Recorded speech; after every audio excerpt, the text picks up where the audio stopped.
dan sabda.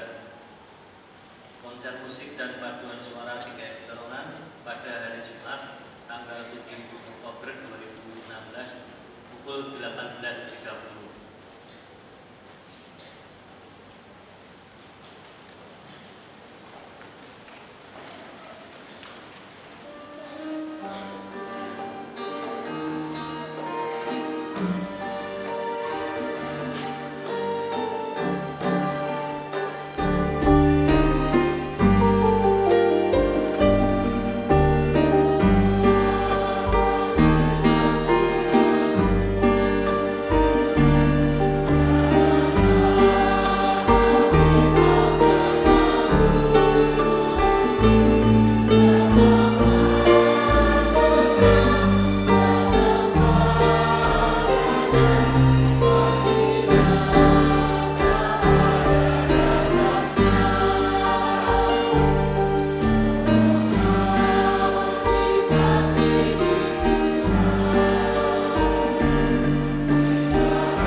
Saudara, kita berhimpun bersatu hati untuk mengaku bahwa pertolongan kita adalah di dalam nama Tuhan yang menjadikan langit dan bumi.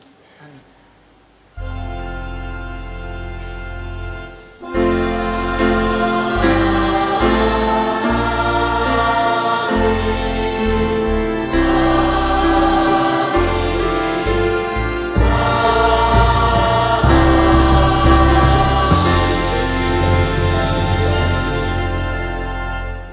Besertamu. Silakan itu.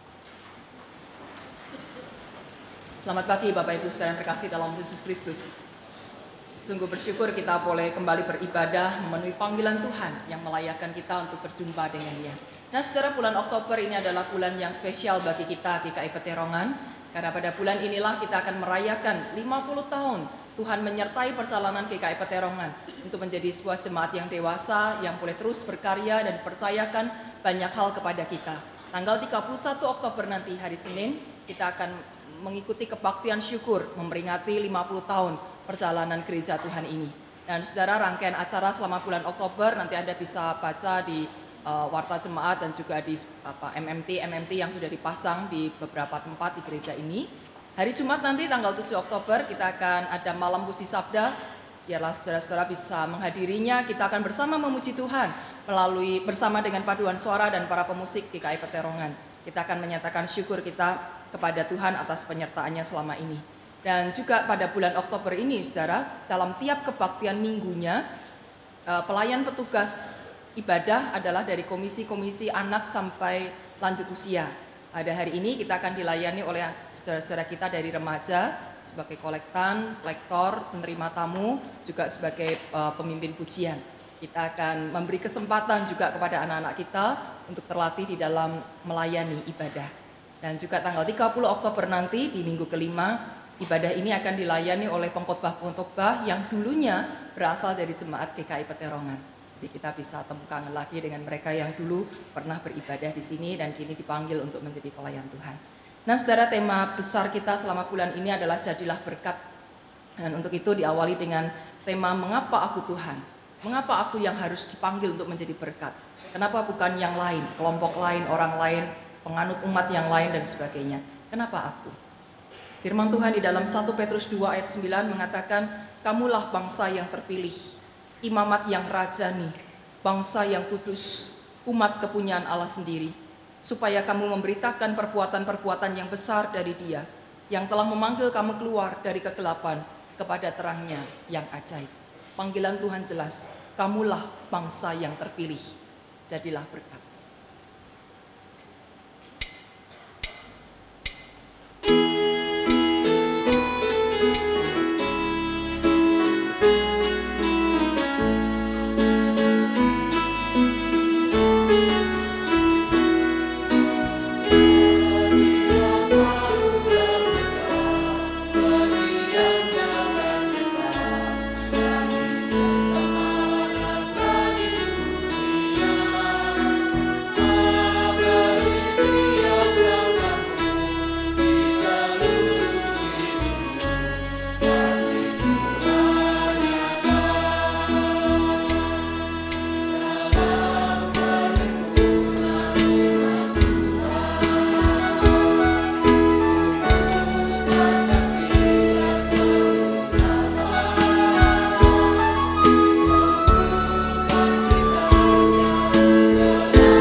Kepada kita diberi kesempatan untuk mengaku dosa di hadapan Tuhan, mari kita berdoa.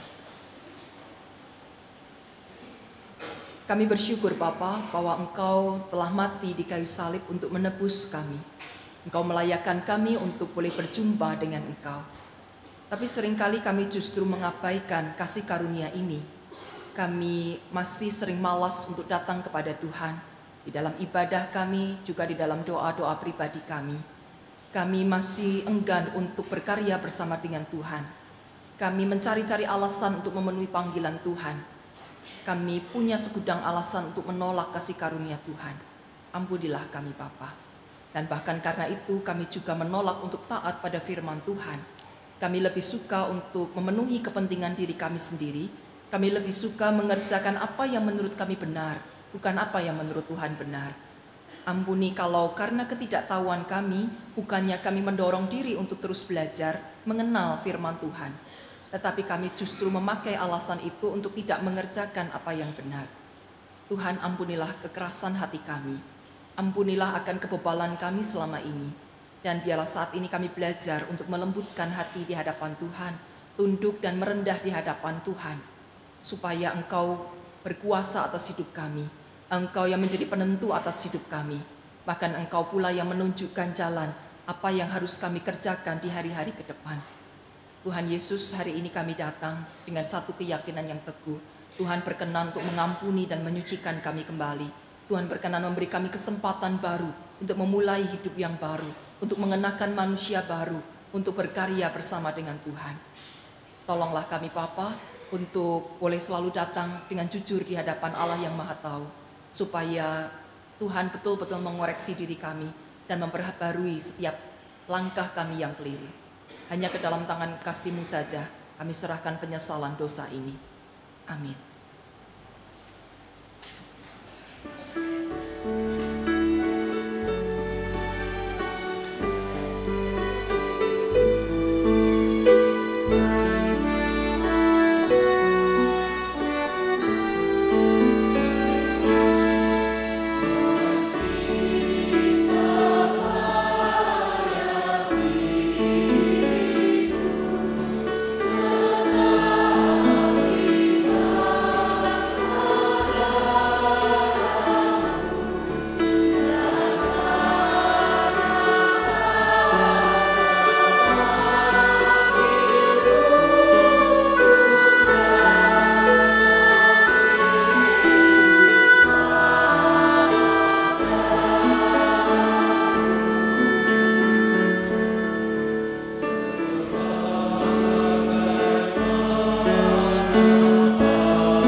Dengarkanlah berita anugerah yang disampaikan kepada kita melalui 2 Timotius 1 ayat 9.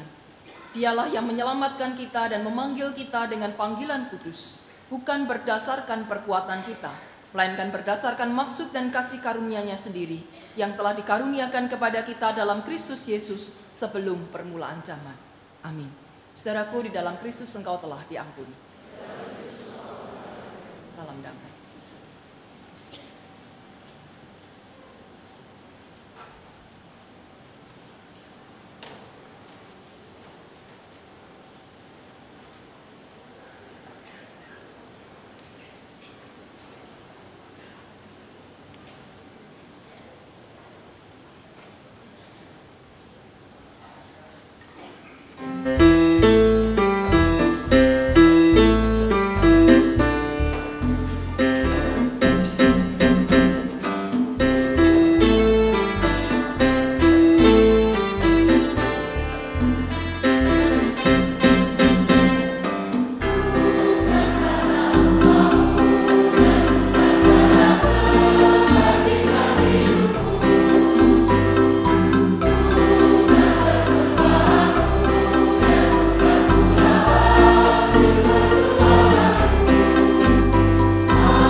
Mari Bapak Ibu Saudara, kita akan persiapkan diri mendengar firman Tuhan. Mari kita berdoa.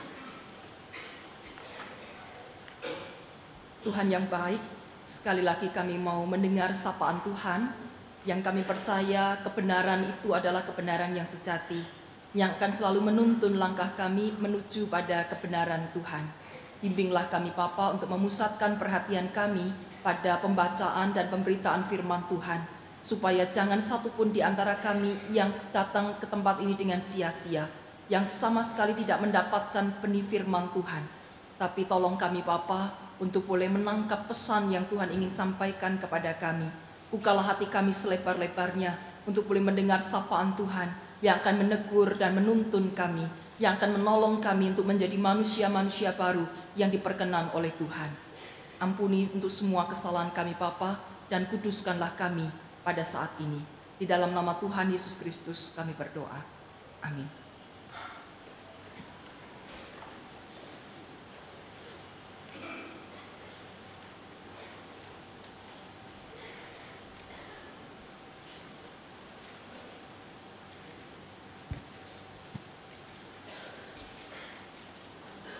Bacaan pertama diambil dari Keluaran pasal 4 ayat 1 sampai 17.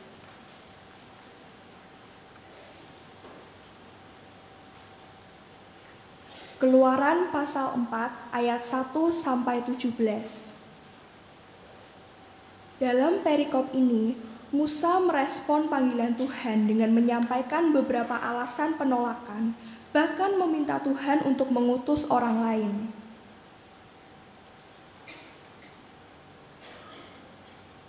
Beginilah firman Tuhan. Lalu sahut Musa, "Bagaimana jika mereka tidak percaya kepadaku dan tidak mendengarkan perkataanku, melainkan berkata, 'Tuhan tidak menampakkan diri kepadamu'?" Tuhan berfirman kepadanya, "Apakah yang di tanganmu itu?" Jawab Musa, "Tongkat." Firman Tuhan, "Lemparkanlah itu ke tanah." Dan ketika dilemparkannya ke tanah, maka tongkat itu menjadi ular, sehingga Musa lari meninggalkannya. Tetapi firman Tuhan kepada Musa, "Ulurkanlah tanganmu dan peganglah ekornya." Musa mengulurkan tangannya, ditangkapnya ular itu, lalu menjadi tongkat di tangannya. Supaya mereka percaya bahwa Tuhan, Allah nenek moyang mereka, Allah Abraham, Allah Ishak dan Allah Yakub, telah menampakkan diri kepadamu. Lagi firman Tuhan kepadanya, "Masukkanlah tanganmu ke dalam bajumu." Dimasukkannya tangannya ke dalam bajunya, dan setelah ditariknya keluar, maka tangannya kena kusta, putih seperti salju. Sesudah itu firman-Nya, "Masukkanlah tanganmu kembali ke dalam bajumu." Musa memasukkan tangannya kembali ke dalam bajunya, dan setelah ditariknya keluar, maka tangan itu pulih kembali seperti seluruh badannya. Jika mereka tidak percaya kepadamu dan tidak mengindahkan tanda mujizat yang pertama, maka mereka akan percaya kepada tanda mujizat yang kedua. Dan jika mereka tidak juga percaya kepada kedua tanda mujizat ini dan tidak mendengarkan perkataanmu, maka engkau harus mengambil air di sungai Nil dan harus kau curahkan di tanah yang kering.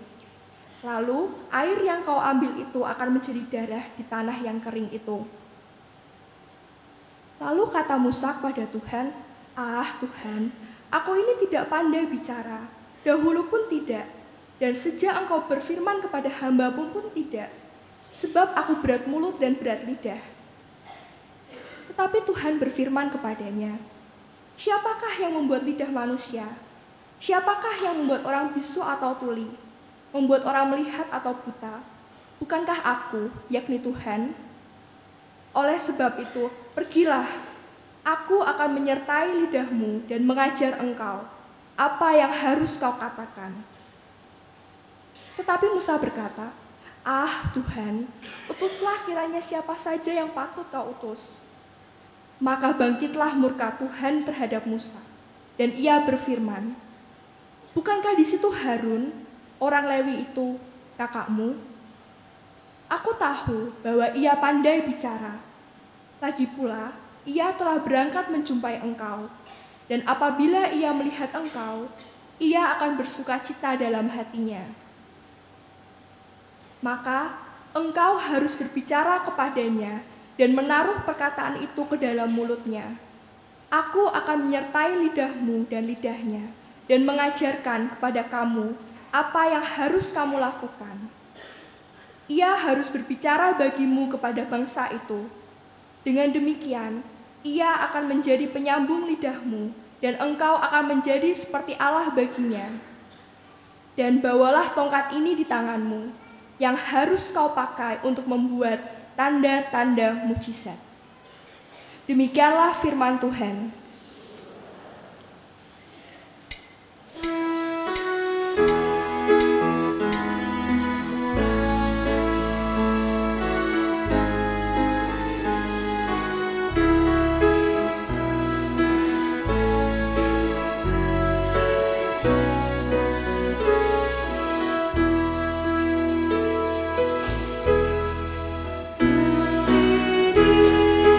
Selidikilah ya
Bacaan kedua diambil dari Galatia pasal 1 ayat 1 sampai 2. Dilanjutkan ayat 13 sampai 24.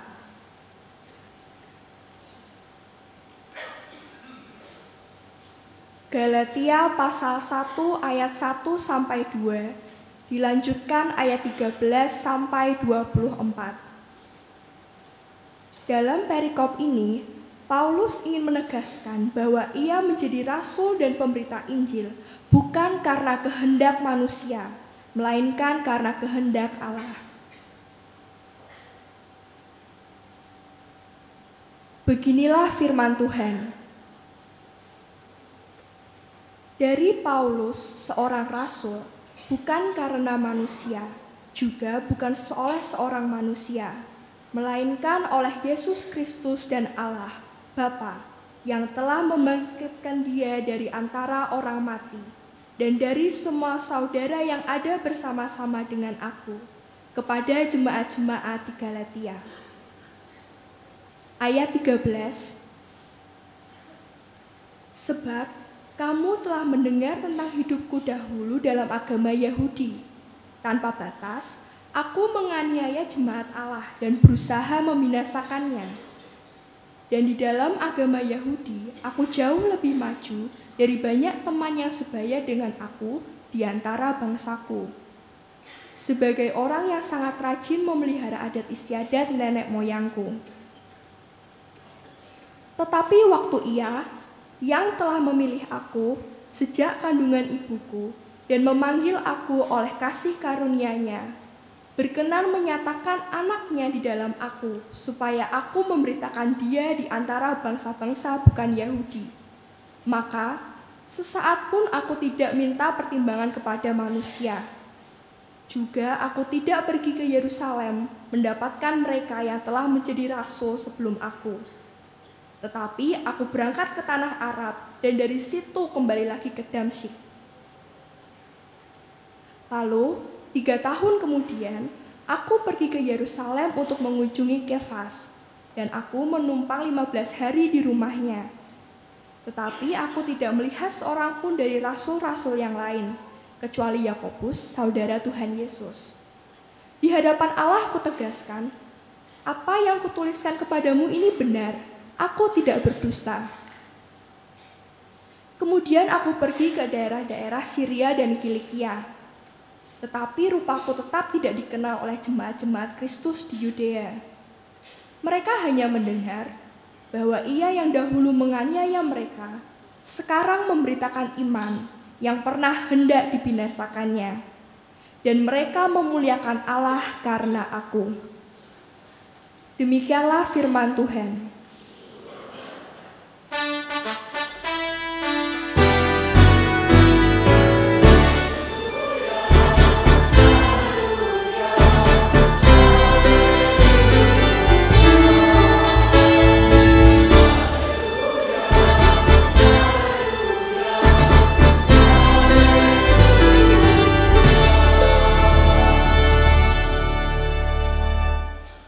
Saudara, dengarkanlah Injil Tuhan kita Yesus Kristus menurut Matius pasal 4 ayat 18 sampai 22. Dan ketika Yesus sedang berjalan menyusur danau Galilea, ia melihat 2 orang bersaudara, yaitu Simon yang disebut Petrus dan Andreas saudaranya. Mereka sedang menebarkan jala di danau sebab mereka penjala ikan. Yesus berkata kepada mereka, "Mari, ikutlah aku, dan kamu akan kujadikan penjala manusia." Lalu mereka pun segera meninggalkan jalannya dan mengikuti Dia. Dan setelah Yesus pergi dari sana, dilihatnya pula 2 orang bersaudara, yaitu Yakobus anak Zebedius dan Yohanes saudaranya, bersama ayah mereka Zebedius, sedang membereskan jala di dalam perahu. Yesus memanggil mereka, dan mereka segera meninggalkan perahu serta ayahnya, lalu mengikuti Dia. Amin. Inilah Injil Tuhan kita Yesus Kristus.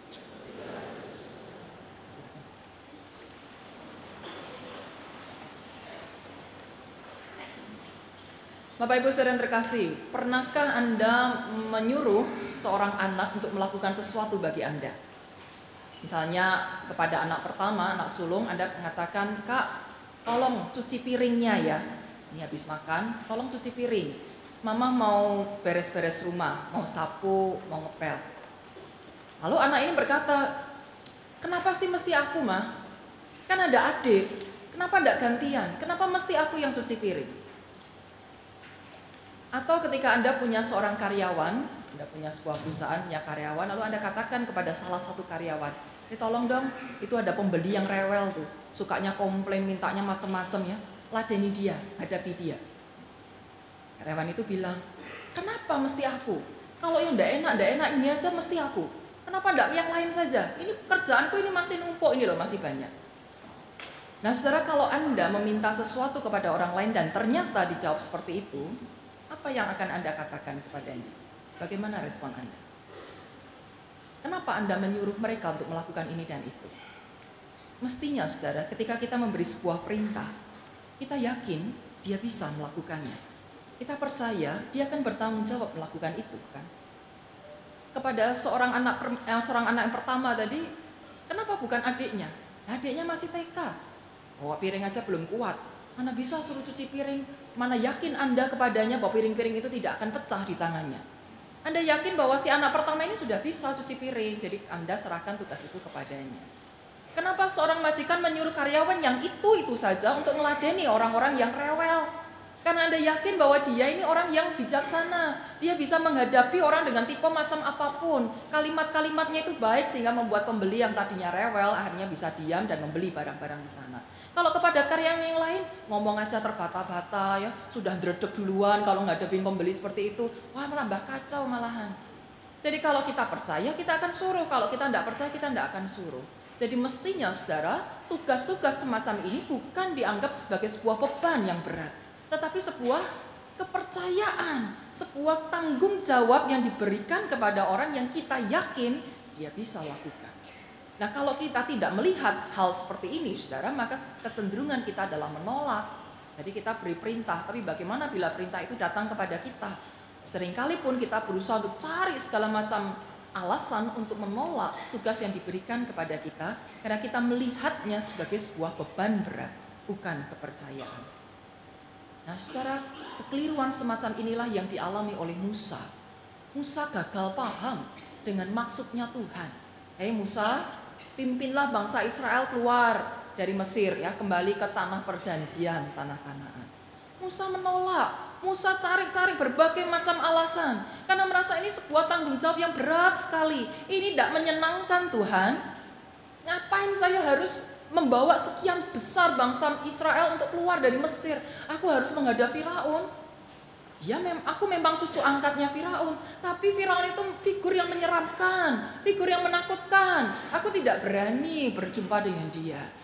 Musa mencoba untuk menolak dari alasan yang paling halus ya, coba menolak dengan halus dengan perkataan, siapakah aku ini Tuhan, aku ini tidak layak, aku cuman penggembala domba, aku ini orang kecil, aku tidak bisa apa-apa. Sampai penolakan yang terang-terangan dinyatakan oleh Musa tadi yang kita baca pasal 4 ayat 13. Tuhan, utuslah kiranya siapa saja yang patut kau utus. Malah ngusir Tuhan toh. Tuhan, utuslah sana loh orang lain. Orang Jawa tuh bilang kalau ada pengemis datang tuh ya, sanese mawon, ya, ojo kulo. Jadi jangan saya, yang lain aja Tuhan, pergi sana cari yang lain. Dari yang menolak halus sampai terang-terangan menolak. Karena Musa tidak melihat tugas ini sebagai sebuah kepercayaan. Kapan lagi memimpin sebuah bangsa yang besarnya kayak begitu? Kenapa bukan Harun? Kenapa bukan orang lain? Tapi kenapa Musa? Ini kepercayaan besar loh buat Musa. Tapi Musa menolaknya. Saudaraku, meskipun Musa menolak dengan berbagai macam cara dan alasan, toh keputusan Tuhan tidak bisa dirubah. Dalam Keluaran pasal 4 ayat 14, maka bangkitlah murka Tuhan terhadap Musa dan ia berfirman, bukankah di situ Harun, orang Lewi itu kakakmu, dan seterusnya. Dalam murkanya, dalam kemarahannya Tuhan tidak menghukum Musa, tetapi Tuhan menegaskan panggilannya, ayo segera berangkat. Kamu takut, itu aku kirim Harun kakakmu, dia menjadi temanmu, dia menjadi juru bicaramu. Ayo berangkat, hadap kepada Firaun. Dalam murkanya Tuhan menegaskan kehendaknya. Tuhan tidak menerima alasan apapun. Tuhan tidak menerima pertanyaan apapun. Kenapa aku Tuhan? Siapa aku ini Tuhan? Bukan Tuhan bermaksud sewenang-wenang, tapi Tuhan sudah memberi jawab terhadap pertanyaan-pertanyaan itu. Jawabnya apa? Jawabnya berupa janji penyertaan. Aku menyertai kamu. Aku tidak akan membiarkan engkau sendirian melakukan tugas ini. Bahkan tanda-tanda ajaib diberikan oleh Tuhan kepada Musa. Di situ ada apa? Tongkat. Jatuhkan. Jadi apa? Ular. Pegang lagi. Jadi tongkat lagi. Belum cukup. Masukkan tanganmu ke saku. Keluar jadi apa? Kusta. Masuk lagi. Keluar. Sembuh. Belum cukup. Nanti kamu pergi ke Mesir. Ambil air di sungai Nil. Kalau diambil, curahkan di tanah yang kering. Air itu jadi darah. Itu tanda penyertaan dari Tuhan. Aku akan menaruh perkataan kepada mulutmu. Nggak usah ngarang. Nggak usah mikir sendiri mau ngomong apa sama Firaun. Ini loh aku kasih perkataan ini kepadamu. Apalagi yang mesti ditakuti? Alasan apalagi yang mau ditawarkan oleh Musa? Saudaraku yang terkasih dalam Tuhan Yesus Kristus. Kalau Tuhan punya kehendak, Dia akan menjalankan. Panggilan ini mutlak tidak bisa ditawar lagi.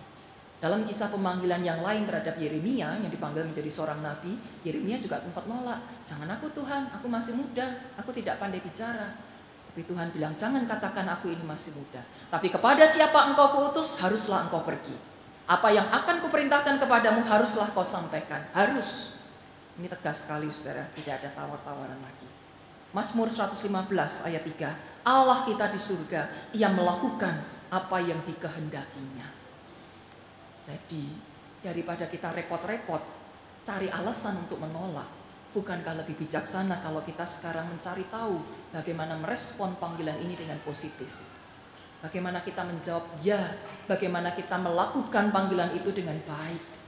Karena percuma menolak kehendak Tuhan, kehendaknya sudah tegas sekali, tidak bisa ditawar, mutlak. Nah oleh karena itu saudara, kita belajar dari para murid yang pertama dan juga dari Paulus, bagaimana mereka merespon panggilan Tuhan ini dengan sikap yang positif. Di dalam bacaan Injil Matius pasal 4, ada 4 murid pertama yang dipilih oleh Yesus. Pada saat Yesus berjumpa dengan Simon dan Andreas untuk memanggil mereka, apa yang sedang dua orang ini kerjakan? Simon dan Andreas lagi ngapain saudara? Matius 4 ayat 18 mengatakan Simon yang disebut Petrus dan Andreas saudaranya, mereka sedang menebarkan jala di danau sebab mereka penjala ikan. Mereka sedang menebarkan jalannya di danau. Jadi mereka lagi kerja atau lagi nganggur? Kerja. Mereka lagi merintis karir. Loh, nelayan itu juga ada karirnya ya. Jangan dibilang nelayan kerja rendahan tidak ada hasilnya. Oh, hasilnya banyak saudara. Apalagi kalau nelayan di Indonesia ya, wah ikannya melimpah-limpah. Bisa kaya loh jadi nelayan. Asal kerjakan dengan serius. Lah Simon dan Andreas ini lagi serius-seriusnya jadi nelayan. Mereka sedang meniti karir untuk menuju puncak jadi nelayan sukses. Lagi kerja keras, lagi semangat-semangatnya jadi nelayan, jiwa muda nih saudara. Tuhan memanggil, mari ikutlah aku. Engkau akan kujadikan penjala manusia. Lah Tuhan, karirku gimana? Penjala ikan ini gimana saudara? Lagi Tuhan berjumpa dengan 2 orang lagi, Yakobus dan Yohanes, saudara kembar, anak Zebedius. Apa yang sedang mereka lakukan pada saat Yesus menjumpai? Ayat 21.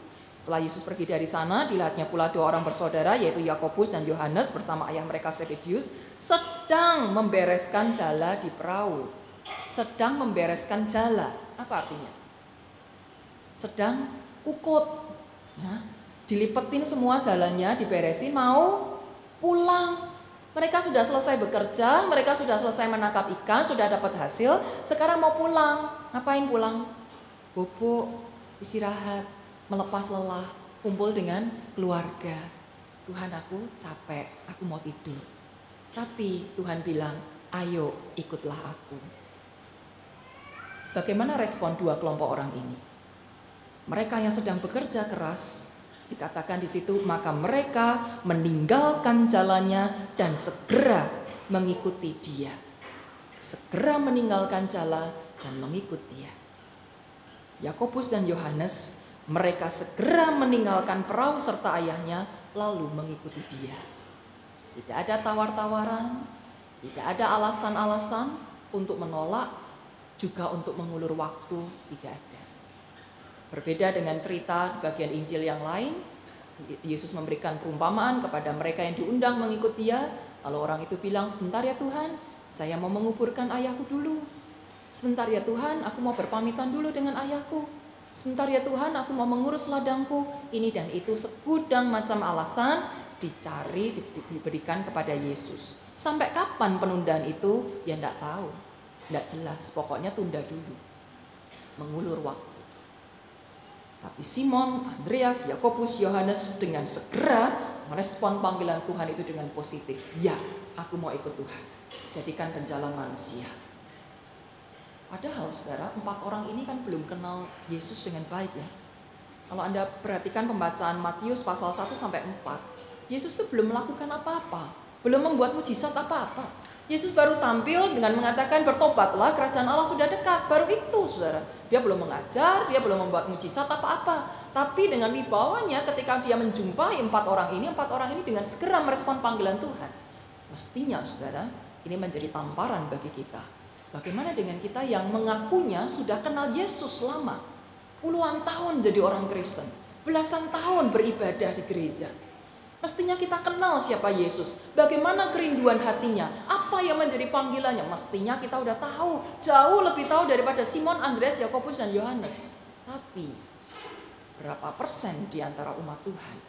Berapa kali kita mengatakan, tidak Tuhan, aku angkat tangan. Aku tidak bisa memenuhi panggilan Tuhan, berat, capek. Aku mau istirahat Tuhan. Aku ngantuk, letih. Mau istirahat, mau pulang, mau tidur. Sementara yang lain mengatakan, Tuhan, aku masih punya banyak hal yang harus aku kerjakan. Banyak impian yang belum aku capai. Aku mau kerjakan itu dulu. Panggilan Tuhan nanti, kalau ada waktu. Tidakkah kita malu, saudara, kalau kita masih saja menolak kesempatan yang Tuhan berikan ini? Paulus, bagaimana responnya ketika Tuhan memanggil dia? Dia katakan, ya. Kenapa? Galatia 1 ayat 15, Paulus menyaksikan kepada jemaat Galatia tentang kisah pemanggilannya. Tetapi waktu Ia yang telah memilih aku sejak kandungan ibuku dan memanggil aku oleh kasih karunia-Nya berkenan menyatakan anaknya di dalam aku supaya aku memberitakan dia di antara bangsa-bangsa bukan Yahudi. Paulus menyadari panggilannya ini adalah kasih karunia, perkenan Tuhan. Tuhan berkenan memanggil aku padahal aku ini tidak layak. Paulus sadar betul siapa dirinya. Dia ceritakan dengan panjang lebar ini kepada jemaat Galatia. Aku dulu penganiaya jemaat. Aku ini orang hina, aku orang jahat. Semua orang tuh loh, kalau ketemu aku pengennya aku tuh cepat mati aja. Jangan ada nama Paulus di sini. Mengerikan orang seperti itu. Mati saja dia. Ketika Tuhan menjumpai aku dengan sinar yang terang menyilaukan sampai aku buta 3 hari. Mestinya bukan cuma 3 hari. Mestinya itu selama-lamanya aku buta. Atau mestinya saat itu juga Tuhan hukum aku dan membuat aku mati. Supaya tidak ada lagi yang mengganggu orang Kristen. Tapi Tuhan tidak menghukum aku. Tuhan tidak membuat aku buta selamanya. Tapi melainkan Tuhan memanggil aku jadi rasulnya. Aku yang tidak layak diberi kesempatan, diberi kepercayaan, diberi anugerah untuk jadi orang kepercayaan Tuhan. Mana berani aku nolak? Paulus tidak berani menolak panggilan Tuhan ini. Jadi saudara, konsep seperti inilah yang mestinya kita pakai ketika kita menyadari kondisi kita yang tidak layak. Jangan malah dibalik pola pikirnya. Banyak orang saudara ketika merasa dirinya tidak layak, oh aku ini mantan narapidana, aku ini pernah melakukan ini dan itu, aku sudah menyakiti orang tuaku, suamiku, istriku, aku tidak layak. Ketika kesempatan itu datang, Tuhan bilang, ayo ikut aku, ayo terima kasihku, terima kasih dariku, terima pemberianku, terima anugerahku, ayo beribadah. Kita bilang, jangan Tuhan, aku tidak layak. Kita menolak. Saudara, ini orang rendah hati atau orang sombong? Kalau kita punya duit banyak, ya, kita orang terkaya di kota ini, di negara ini, kita punya segala-galanya. Lalu ada orang panggil kita, yuk dolan ke rumahku, yuk ikut aku. Dan kita nolak, itu pantas. Karena kita lebih kaya dari dia ya, tolak enggak apa-apa. Nah tapi kalau kita ini tidak punya apa-apa, kita bukan siapa-siapa, dipanggil oleh pembesar, ayo ke rumahku, ikut aku. Dan kita bilang, "Ndak ya, maaf, aku tidak layak datang ke rumahmu." Aduh, apa ndak ngesel ke orang seperti ini, saudara? Sudah ndak punya apa-apa, dikasih kesempatan nolak. Gaya banget sih. Sombong banget sih. Jangan-jangan di hadapan Tuhan kadangkala kita bersikap seperti itu, sombong. Tuhan manggil aku, sorry ya. Siapa Tuhan? Alasan apapun yang dikemukakan, saudara, kalau itu menolak anugerah Tuhan, menolak panggilan Tuhan, bukankah ini sebuah kesombongan? Tidakkah kita seharusnya bersyukur sekali, Tuhan? Luar biasa. Aku yang tidak layak ini bukannya dibuang, bukannya disia-sia, tapi malah dipanggil, dipercaya untuk melakukan tugas besar. Paulus tidak berani nolak, karena dia sadar betul ini anugerah besar. Dan dia juga sadar betul siapa yang memanggilnya. Galatia 1 ayat 1. Dari Paulus, seorang rasul, bukan karena manusia, juga bukan oleh seorang manusia, melainkan oleh Yesus Kristus dan Allah Bapa yang telah membangkitkan dia dari antara orang mati. Allah Bapa, Yesus Kristus yang penuh dengan kuasa, yang bahkan berkuasa atas hidup dan mati. Allah Bapa di surga, Yesus Kristus yang penciptakan manusia, yang menenun aku sejak dari kandungan ibuku. Selaras dengan kesaksian seorang pemazmur. Engkau telah menenun aku, engkau menentukan, engkau melihat aku selagi aku bakal anak. Engkau menentukan hari-hariku, engkau membuat rancangan besar atas hidupku. Oh, Tuhan yang luar biasa, Tuhan pencipta langit dan bumi, memanggil aku. Aku tidak berani nolak. Paulus menebus ketidaklayakannya itu bukan dengan menolak panggilan Tuhan, tapi justru dia bekerja lebih keras daripada yang lain. Bekerja keras untuk melakukan panggilan Tuhan ini. Jangan sampai panggilan ini gagal di tanganku. Aku sudah diberi kesempatan, jadi aku harus kerja keras supaya ini baik, ini berhasil, ini seperti yang Tuhan mau. Meskipun tantangannya besar, Paulus terus maju. Karena ini anugerah dari Tuhan. Anugerah tidak boleh disia-siakan. 4 murid yang pertama dan Rasul Paulus memberikan respon yang positif terhadap panggilan Tuhan. Nah, saudara, panggilan macam apa sih sebetulnya diberikan kepada mereka ini? Kalau kita perhatikan, ini bukan panggilan untuk jadi orang sukses, saudara. Walaupun Musa itu jadi nabi paling besar di Israel. Semua orang Israel kagum pada Musa, kagum dengan tulisan-tulisan Musa. Rasul Paulus juga demikian, tulisannya paling banyak di Alkitab. Dia jadi rasul yang medan pelayanannya paling luas. Dia sukses. Tetapi Tuhan bukan memanggil mereka jadi orang sukses secara duniawi yang menjadi terkenal dan mendapatkan segala-galanya. Tapi panggilan mereka adalah menjadi berkat bagi sesamanya. Musa dipanggil, diutus untuk memimpin bangsa Israel keluar dari Mesir. Jadi berkat bagi orang Israel supaya jangan terus jadi bangsa budak di situ. Jadilah bangsa yang merdeka. Menjadi berkat bagi orang-orang yang dipimpinnya ini. 4 murid dan Rasul Paulus menjadi berkat bagi banyak orang yang belum kenal Tuhan, yang masih hidup dalam kegelapan. Kini banyak orang percaya mengenal Yesus Kristus karena mereka bersedia diutus oleh Tuhan. Saudaraku yang terkasih dalam Yesus Kristus, bukan masalah profesi apa, bukan masalah kegiatan apa, tanggung jawab apa yang sedang kita jalani sekarang ini. Tapi persoalannya adalah panggilan apa yang ada pada diri kita. Panggilan menjadi berkat itu ditujukan kepada semua orang percaya. Kenapa? Kenapa kok kita? Kenapa kok bukan yang lain? Karena kita sudah ditebus oleh Tuhan. Kita sudah diselamatkan oleh Tuhan. Kita sudah diberikan segala-gala yang terbaik oleh Tuhan. Ini kesempatan kita untuk bersyukur kepada Tuhan. Karena kalau kita mau gantian menyerahkan nyawa buat Tuhan itu tidak ada artinya. Darah kita itu tidak sama dengan darahnya Yesus. Tapi Tuhan memberi kita kesempatan berkarya bersama-sama dengan Dia. Itulah jalan yang Tuhan berikan agar kita bisa menyatakan syukur kita kepada Tuhan. Kenapa aku? Kenapa kita? Kenapa kami? Karena kita yang sudah ditebus, karena kita yang sudah terima anugerah dari Tuhan.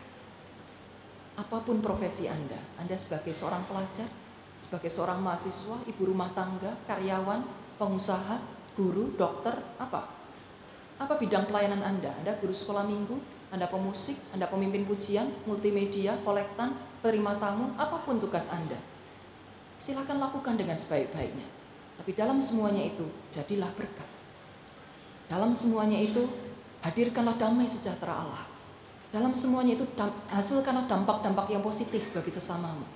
Dalam semua karya itu, hasilkanlah perbuatan-perbuatan yang baik. tunjukkan kepada dunia kebaikan-kebaikan yang mestinya Anda semua berikan, seperti panggilan Tuhan pada saat kita hadir di dalam dunia ini. Jangan lagi menolak, tetapi sadarilah bahwa keputusan Tuhan itu mutlak, tidak bisa ditawar. Panggilan Tuhan ini anugerah, bukan beban berat. Jadi jalani dengan ringan, dengan sukacita.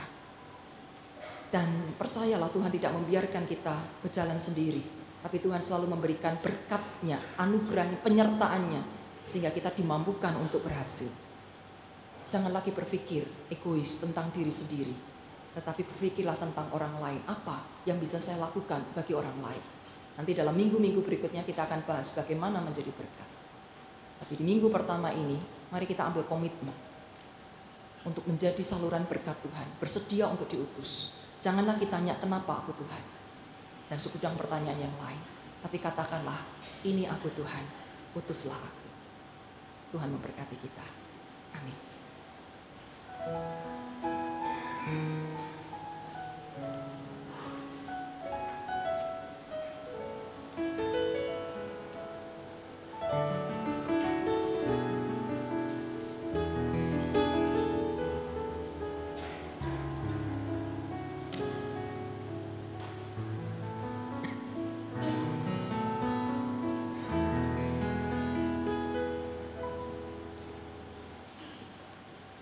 Jemaat yang dikasihi Tuhan, marilah kita berdiri.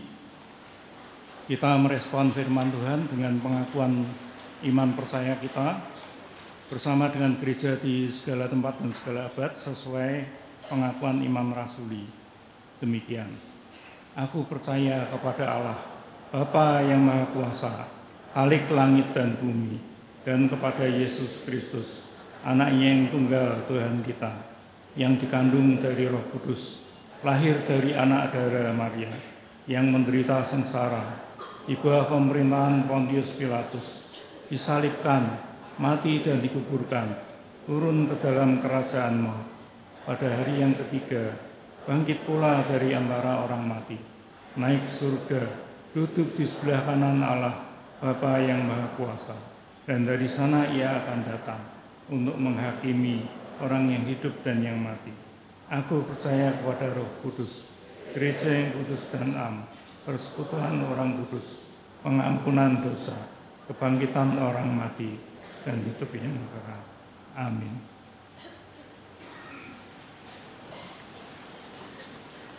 Bapak Ibu Saudara, hari ini diterima beberapa saudara kita menjadi anggota Jemaat GKI Peterongan. Untuk itu saya akan memanggil nama-nama saudara dan dipersilahkan untuk bangkit berdiri sehingga bisa dikenal oleh jemaat di sini. Yang pertama, Saudara Pandu Cahyadi, apakah hadir? Yang kedua, Saudari Leoni Margareta Widya.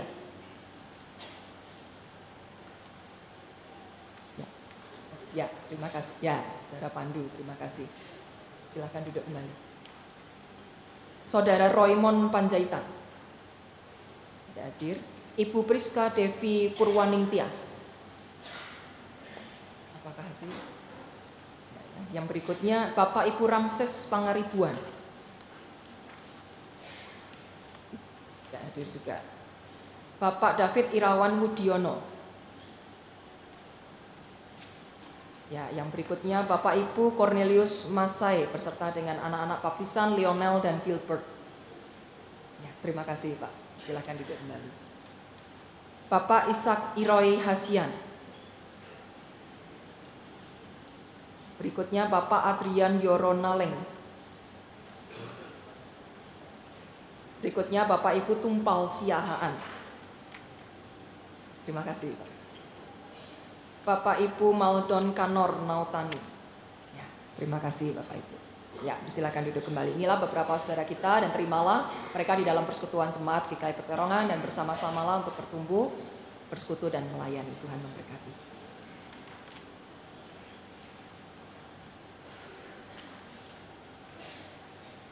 Jemaat Tuhan, kita diberi kesempatan untuk bersyukur kepada Tuhan melalui persembahan kita.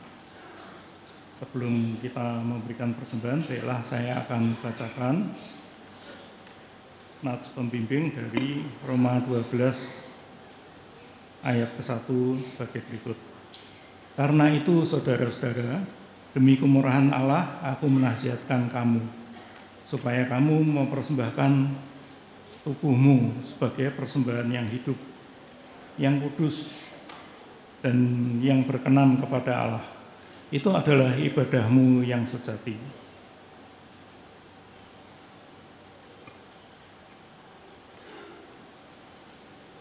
Kita akan berdoa sebelum kita mengumpulkan persembahan.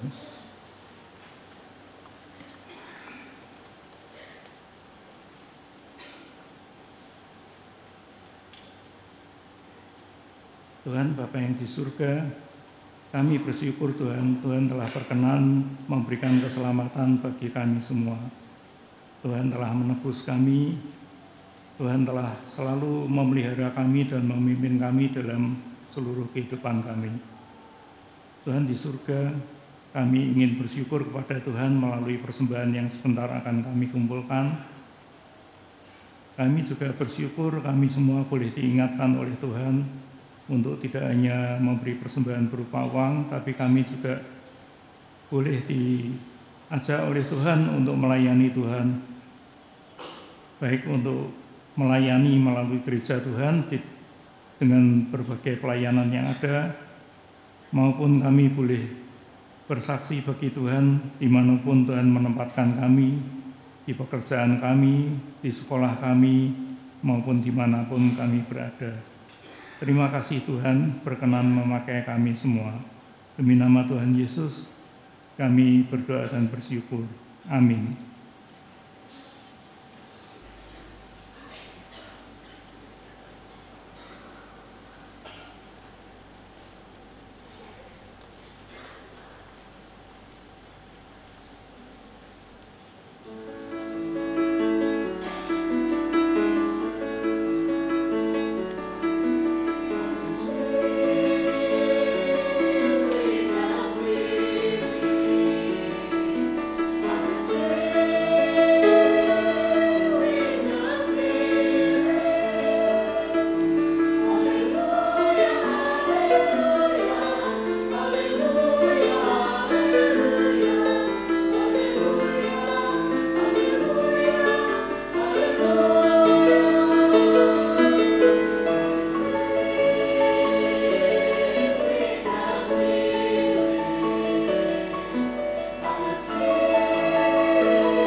Jemaat diundang untuk bangkit berdiri. Dan kita akan memasuki pada bagian liturgi perjamuan kudus. Tuhan besertamu. Marilah kita arahkan hati kepada Tuhan. Marilah kita bersyukur kepada Tuhan Allah kita.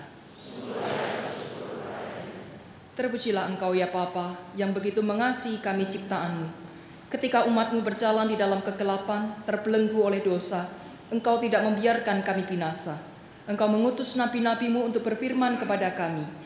Dan ketika telah genap saatnya, Engkau mengutus Yesus Kristus Putra-Mu untuk menebus kami di atas kayu salib. Di dalam Kristus dan karyanya, kami dapat melihat dan mengalami kemuliaan Allah. Oleh karena itu, kemuliaan-Mu kami agungkan bersama dengan para malaikat di surga dan seluruh orang percaya di tiap waktu dan tempat yang tak henti-hentinya menyanyi.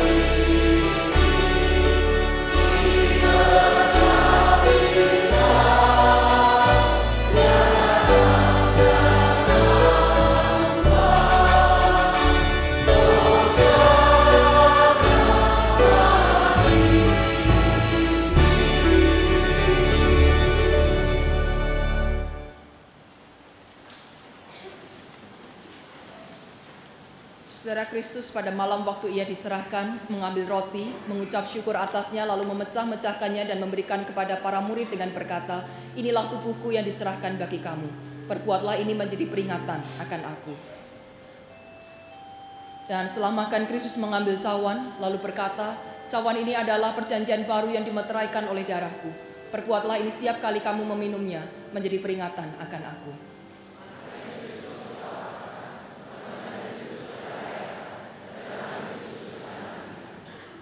Curahkanlah Roh Kudus-Mu atas kami Tuhan, agar lewat perjamuan ini kami dipersatukan dengan Kristus dan saudara-saudara seiman, bersatu dalam pelayanan bagi seisi dunia, serta setia menantikan kedatangannya kembali. Melalui anak-Mu Yesus Kristus, dalam persekutuan dengan Roh Kudus, segala hormat dan kemuliaan hanya bagi-Mu Bapa, kini dan selamanya. Doa Bapa kami.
Roti yang dipecah-pecahkan ini adalah persekutuan kita dengan tubuh Kristus.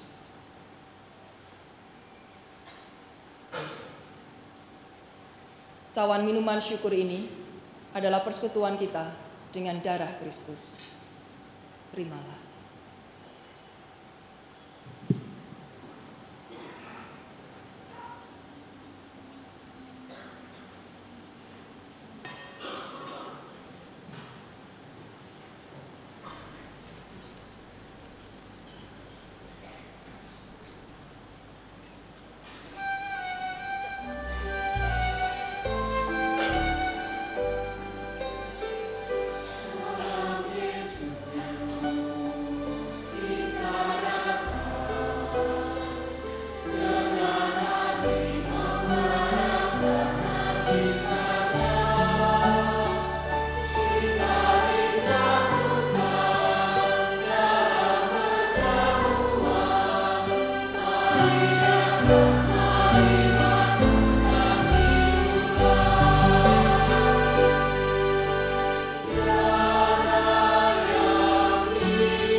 Saudara, ingat dan percayalah bahwa tubuh Tuhan kita Yesus Kristus telah diserahkan untuk keselamatan kita semua.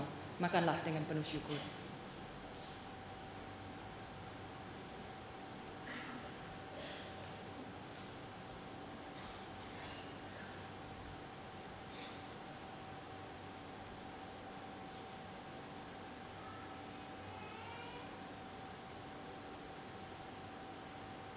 Saudara, ingat dan percaya pula bahwa darah Tuhan kita Yesus Kristus telah dicurahkan untuk keselamatan kita semua. Minumlah.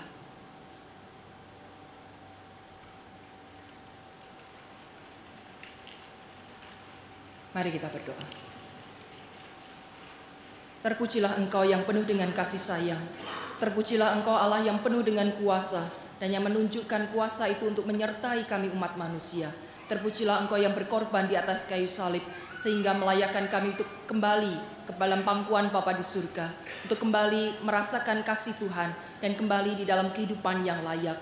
Oleh karena itu Bapa, ajar kepada kami untuk terus mewujudkan rasa syukur kami, bukan hanya di mulut bibir saja, tetapi melalui seluruh perilaku kehidupan kami, kesediaan kami, komitmen kami untuk dipakai menjadi saluran berkat Tuhan. Bapa, berkati setiap kami yang ada di tempat ini, urapilah kami dengan darah-Mu yang kudus, agar kami semua dimampukan untuk terus berkarya, dan di dalam pergumulan-pergumulan hidup kami tetap menyerahkannya di dalam nama Tuhan, dan kami percaya Engkau akan menyatakan kebaikan-kebaikan-Mu sepanjang waktu. Terima kasih Bapa, di dalam nama Tuhan Yesus Kristus kami berdoa. Amin.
Saudara, ini bukan saatnya lagi kita memikirkan diri kita sendiri saja, hanya berjuang mencapai cita-cita dan mimpi, tapi mengabaikan orang lain di sekitar kita.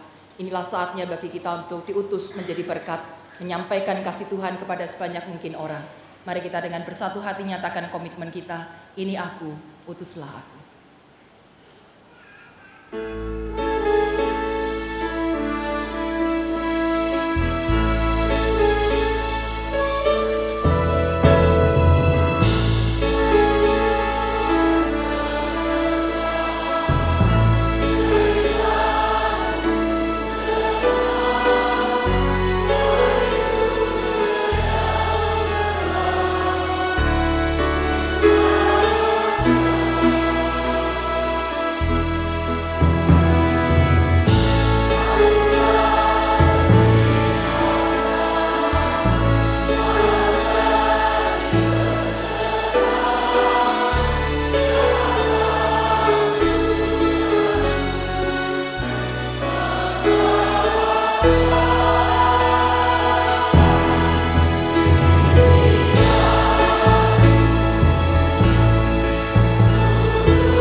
saudaraku, arahkanlah hatimu kepada Tuhan. Jadilah saksi Kristus, terpujilah Tuhan. Terimalah berkat-Nya. Allah sumber segala kasih karunia yang telah memanggil saudara dalam Kristus kepada kemuliaan-Nya yang kekal, akan senantiasa melengkapi, menguatkan, meneguhkan, dan mengokohkan saudara untuk menjalani panggilan menjadi berkat bagi dunia ini sampai selama-lamanya. Amin.